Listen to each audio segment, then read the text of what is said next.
ఏళ్ల తరబడి కాపురం చేస్తున్నారు. పిల్లలున్నారు అనే సంగతి మర్చిపోతున్నారు. మొగుడంటే మోజు తగ్గి సైడ్ ట్రాక్ పడుతున్నారు.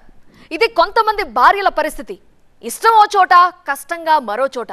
ఈ రెండింటి మధ్య సతమతమవుతూ ఏకంగా మర్డర్కే ప్లాన్ చేస్తున్నారు. ప్రియుడి సాయంతో కట్టుకున్న వాణ్ణి కడతీరుస్తున్నారు. హైదరాబాద్లో ఓ ఇల్లాలు దృశ్యం మూవీ కళ్ళకి కట్టబోయి అడ్డంగా దొరికిపోయింది. ఇంతకీ ఎవరా కిల్లర్ వైఫ్?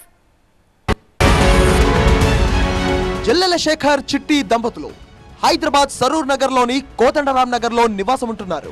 వీళ్ళిద్దరికి 16 ఏళ్ల క్రితం పెళ్లైంది. 2 పిల్లలున్నారు. అయితే క్యాబ్ డ్రైవర్ గా పనిచేస్తూ వచ్చే సంపాదనతో కుటుంబాన్ని నెట్టుకొస్తున్నాడు శేఖర్. అప్పుడప్పుడు గిరాకీని బట్టి లాంగ్ డ్రైవ్ కూడా వెళ్లేవాడు. ఆ సమయంలోనే హరీష్ అనే వ్యక్తికి కనెక్ట్ అయింది చిట్టి. ఇద్దరి మధ్య వివాహేతర సంబంధం నడుస్తోంది.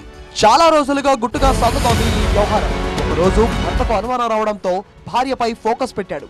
అప్పుడు బయటపడింది వాళ్ళిద్దరి మధ్య ఉన్న ఇల్లీగల్ రిలేషన్. ఆ సంబంధం సరికాదని, పద్ధతిగా ఉండాలని చిట్టిని మందలించాడు భర్త.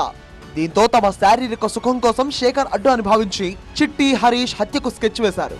డ్రైవింగ్ కి వెళ్లి ఇంటికొచ్చిన శేఖర్ రాత్రి భోజనం చేసి నిద్రకు ఉపక్రమించాడు. అయితే గాఢ నిద్రలో ఉన్న సమయంలో హరీష్ కి కాల్ చేసి ఇంటికి పిలిపించింది చిట్టి.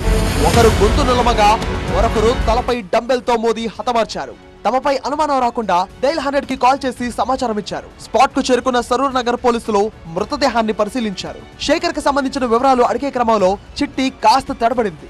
అదుపులోకి తీసుకుని ప్రశ్నించగా ప్రియుడితో కలిసి హతమార్చినట్టుగా అంగీకరించింది.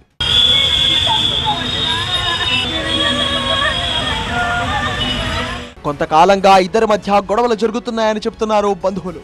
వాటి కారణంగా చిట్టి ఇంత దారుణానికి తెగపడుతుందని అసలు ఊహించలేదని ఆవేదన వ్యక్తం చేస్తున్నారు. 2009 నుంచి ఇక్కడ పిఎన్టీ కాలనీలో ఉంటున్నాను. మన మొదట్లో బాగుండగా 2-3 ఇయర్స్ నుంచి చిన్న గొడవలు అవుతుందని అన్నారు. అంతేగాని మాకు దూరం ఉంటాం, మాకు తెలియదు. ఈ 10-15 రోజుల నుంచి చిన్న గొడవ అయిందంట. అదేవిధంగా 10 రోజుల నుంచి దగ్గర లేదు, సపరేట్ ఉన్నారు మా పడతారు. నైట్ 2 రోజుల కింద వచ్చిందంట. నైట్ ఇట్లా ఇన్సిడెంట్ అయిందని అంటున్నారు.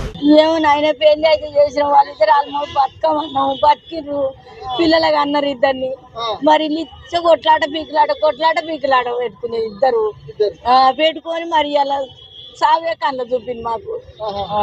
20 రోజులు ఆయనంట పోయి తల్లిగారింటికో మాకు తెలియదు. నేను మా అక్క బిడ్డ తను ఉంటా లేదు. ఇంకా 3 రోజులు ఆయనంట వచ్చి పని చేసింది.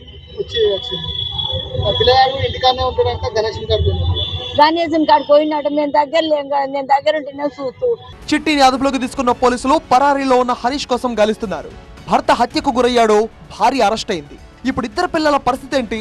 పరాయి మోజులో పడి కట్టుకున్న వాడిని కిరాతకంగా చంపేసి చిట్టి సాధించిందేంటి?